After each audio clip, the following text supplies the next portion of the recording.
Before dawn on August 27, 1776, the Continental Army held Brooklyn with courage, but courage could not guard every road.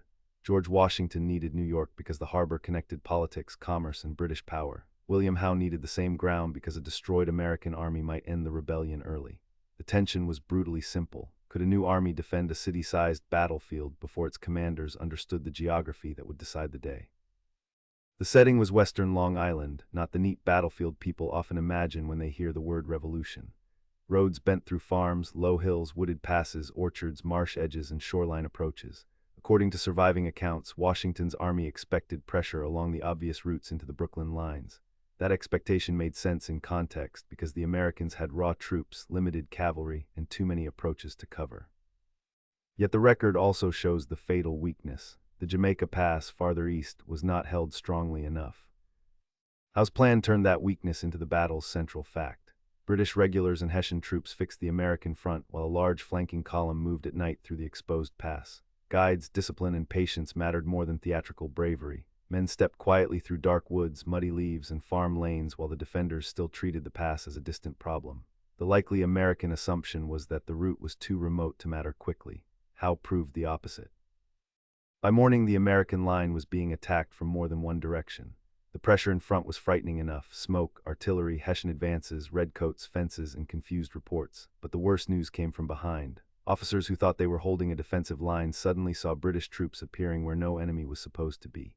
A road that looked like a shield became a trap because the geography had allowed Howe to turn the whole position. General John Sullivan's command felt that shock first. Accounts differ in detail because confusion was part of the disaster, but the broad pattern is clear.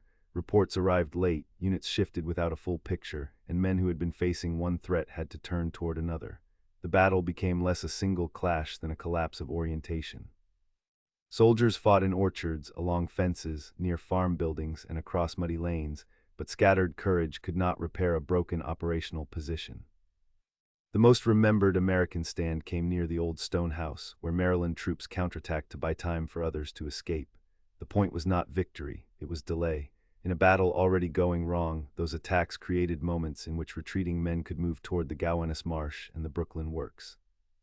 Historians still describe the Marylanders with special attention because their action exposed the moral difference between tactical success and strategic necessity. They suffered so that part of the army could survive.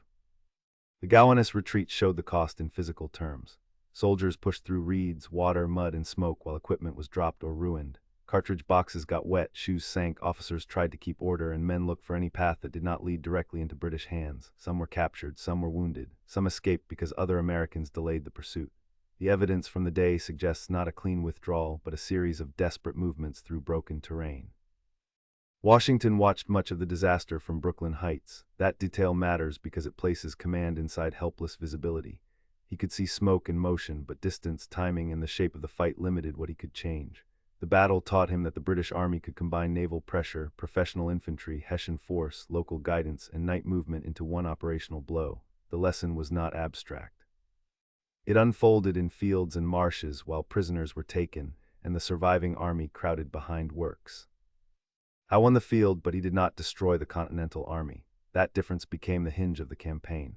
A battlefield victory gave the British prisoners prestige and control of the initiative, yet an incomplete destruction left Washington with the one thing a rebellion still needed: a functioning army. The result forced a changed interpretation of American strategy. Holding ground was less important than preserving the army that made independence politically possible. The later evacuation across the East River is famous because it turned defeat into survival. But it should not erase what happened in daylight on August 27th.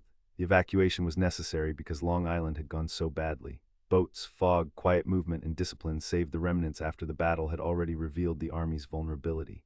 The miracle, if there was one, belonged to the night after the warning, not to the fighting itself. For the British, Long Island proved that coordinated maneuver could defeat American defenses around New York. For the Americans, it proved that enthusiasm and local defensive lines were not enough against professional troops using geography carefully. The cause and consequence were linked. Because the Jamaica Pass was exposed, Howe could turn the line. Because the line was turned, brave stands became delaying actions. Because enough men survived, the revolution did not end with the loss. There's also a memory problem around the battle. The revolution is often told through later victories, winter endurance, and the eventual alliance with France. Long Island sits earlier and darker. It was humiliating, but it was also educational. It revealed the limits of Washington's army, the dangers of defending New York as if every road could be held, and the need to think in terms of time, distance, and preservation rather than dramatic battlefield redemption. The human scale is easy to lose in a strategic summary. A drummer hearing the flank behind him, a farm lane filling with stragglers, a wounded man carried from a stone wall, a prisoner watching muskets stacked by a barn, a boatman preparing oars before the next night. These scenes explain why the defeat mattered. The army learned through bodies in motion, not through tidy diagrams. It learned in mud, smoke, reeds, rope, and exhausted silence. Long Island therefore changed the war's arithmetic. The British had shown they could win a major battle, but the Americans learned that survival itself could be a strategy. Washington did not become cautious because he lacked nerve. He became cautious because Long Island gave evidence of what a coordinated imperial army could do to a new force pinned to the wrong ground. From that point forward, keeping the Continental Army alive could matter more than holding any single city. On August 27, 1776, Brooklyn became the Revolution's first great military shock. A neglected pass, a night march, a morning envelopment, the Maryland stand near the old stone house, and the retreat through the marsh all led to one hard conclusion. Washington did not win the Battle of Long Island.